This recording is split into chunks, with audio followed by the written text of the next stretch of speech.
Estimados irmãos e irmãs, bom dia. Vamos a mais um evangelho nessa 25ª semana do tempo comum, celebrando hoje Senhor São Mateus, apóstolo de Jesus. O Senhor esteja convosco. Ele está no meio de nós. Proclamação do Evangelho de Jesus Cristo segundo Mateus. Glória a vós, Senhor. Naquele tempo, Jesus viu um homem chamado Mateus sentado na coletoria de impostos e disse-lhe: Segue-me. Ele se levantou e seguiu a Jesus. Enquanto Jesus estava à mesa em casa de Mateus, vieram muitos cobradores de impostos e pecadores e sentaram-se à mesa com Jesus e seus discípulos. Alguns fariseus viram isso e perguntaram aos discípulos: Por que vosso mestre come com os cobradores de impostos e pecadores? Jesus ouviu a pergunta e respondeu: Aqueles que têm saúde não precisam de médico, mas sim os doentes. Aprendei, pois, o que significa: quero misericórdia e não sacrifício. De fato, eu não vim para chamar os justos, mas os pecadores. Palavra da salvação. Glória a vós, Senhor. Estimados irmãos e irmãs, a liturgia de hoje põe diante de nós a vocação de Mateus. Mateus era um coletor de impostos. Isso significa que ele não era muito querido pelo povo, pelo fato dele cobrar os impostos e às vezes esses impostos eram abusivos, de forma tal que a população não olhava com bons olhos as pessoas que tinham essas funções de recolher os tributos, os impostos daqueles seus concidadãos. Então, Mateus era um desses, sem contar que muitos cobradores de impostos cobravam além do que era estabelecido, o que causava na população uma raiva muito grande, e como eles eram pessoas distintas, eles tinham a proteção do governo. Assim sendo, os soldados não permitiam que ninguém fizesse mal a um cobrador de imposto. Então, todas as pessoas podiam até não gostar, mas ninguém podia tocar neles, ninguém podia lhes fazer o mal. Um cobrador de imposto era uma pessoa distinta na comunidade. E Mateus era um cobrador de impostos, ou seja, ele não era muito querido pelo povo. Ele tinha o ranço de ser corrupto, de ser enganador, de roubar o povo. E por isso, o povo estranhou o fato de Jesus, que era justo, que era bom, que era sincero, simples, se misturar com esse tipo de gente. Mas aí que está. A mensagem do Evangelho chama nossa atenção para isso. Jesus veio para mudar esses corações, para mudar essas realidades na vida das pessoas. Jesus disse: De fato, eu não vim para chamar os justos, mas os pecadores. Isso para mostrar para nós que o nosso relacionamento com as pessoas que têm uma vida desregrada, uma vida desviada, uma vida de pecado, deve ser o caminho. O nosso relacionamento deve ser um relacionamento de misericórdia, de compaixão e não de repúdio. Nós temos que amar tais pessoas. Temos, independente do erro ou do mal cometido. E temos que abominar o que elas cometeram. Por isso que a gente entra para ser um suporte, uma ajuda na vida dessas pessoas. Só que acontece o contrário. A gente joga fora a água, a bacia com a água, mas joga fora a criança também. Então a gente corre com as pessoas pelo fato delas terem um passado ruim, pelo fato delas terem uma história que não foi tão agradável aos olhos moral da sociedade. A gente precisa começar a mudar isso. Eu quero misericórdia e não sacrifício. Não adianta a gente encher a igreja de pessoas que não têm misericórdia, que não tem caridade para com os outros. Por que não adianta? Porque é sinal de que não está tendo conversão. na vida dessas pessoas. Lembre-se do que aconteceu no evangelho desses dias idos. Há mais festa no céu quando um pecador muda de vida do que pelos 99 justos.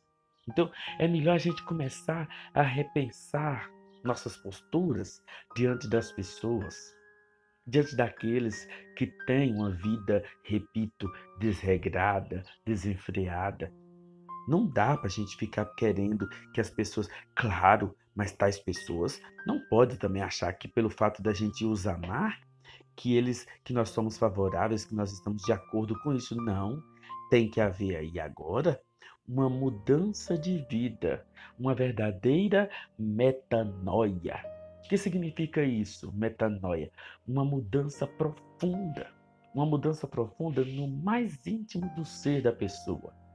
Por mais que eu seja uma pessoa ruim, uma pessoa pecadora, uma pessoa errada, quando eu entro nesse processo de mudança, aí sim, eu diria até que a gente, numa linguagem mais científica, podia te chamar de uma mudança, uma metamorfose, uma mudança até mesmo na forma de ser dessa pessoa. A gente tem que purificar todo o nosso ser, tudo, temos que expurgar tudo, fazer uma limpeza geral dos nossos sentimentos, dos nossos valores, dos nossos preconceitos, para dar espaço aos sentimentos de Jesus. Porque se eu não me esvazio de mim mesmo, eu não consigo ter espaço para ter os valores pregados por Jesus.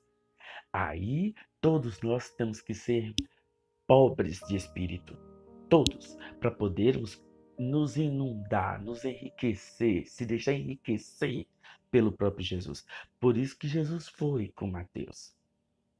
Por isso que Jesus foi lá. Jesus, ele não tinha esse negócio de ficar só com um tipo de gente.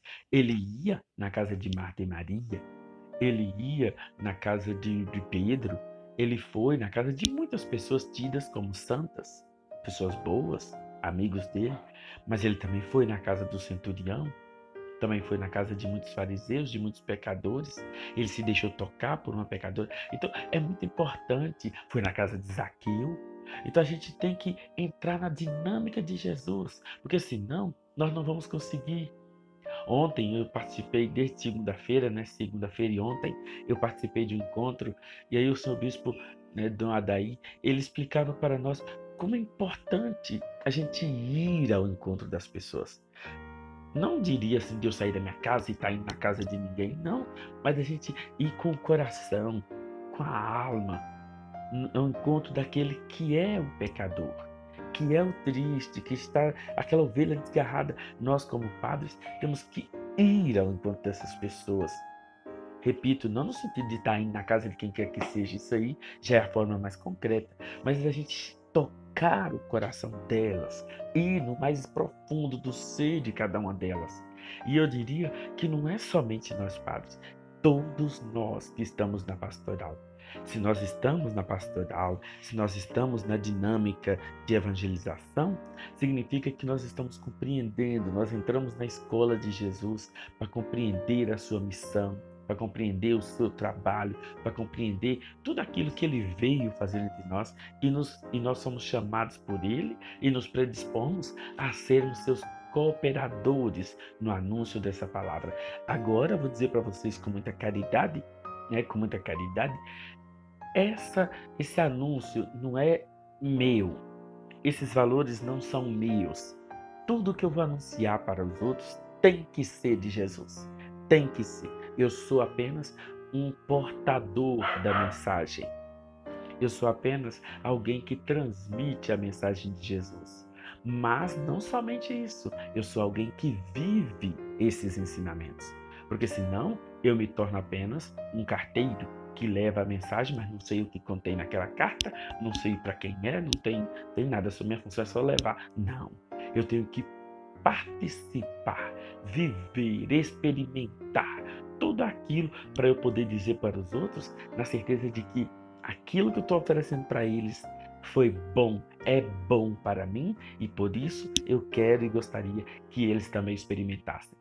Então, hoje, celebrando São Mateus, todos nós somos convidados a olhar para os nossos irmãos que erram, nossos irmãos que têm uma vida desregrada, uma vida difícil, uma vida de pecado, mais do que a gente, com amor, com ternura, com misericórdia. E eu vou dizer mais para vocês, com muita caridade, né? Não quero dizer que nós somos santos, não. Mas exatamente pelo fato de nós estarmos na escola de Jesus. Então, assim como na escola tem gente que está na primeira série, como tem gente que está no terceiro ano, né, já na formatura, no terceiro ano, segundo grau.